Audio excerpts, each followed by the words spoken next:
யா ரப் என்னை மன்னித்து விடு என்று அந்த மகத்துவமானவனுக்கு முன்னால் கரம் ஏந்தினால் உன் கரம் கீழே விழும்போது உன்னை மன்னிக்கவில்லை என்றால் அல்லாஹ் வெட்கமடைகிறான். சுப்ஹானல்லாஹ், அல்லாஹ் வெட்கமடைகிறான். அல்லாஹ் மன்னிப்பான்.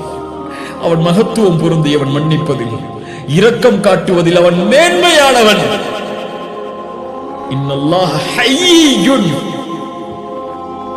உன் தேவைகளை கேள், அது கொடுக்கப்படாமல் உன்னுடைய கரம் கீழே விழுந்தால் அல்லாஹ் வெட்கப்படுகிறான். ஒன்று கொடுப்பான், அல்லது அதற்கு பதிலாக அது உனக்கு சிறந்ததில்லை என்றால் அதற்கு ஏற்றால் போல் வரக்கூடிய சோதனைகளை நீக்குவான், அல்லது மறுமையில் நன்மைகளை தருவான்.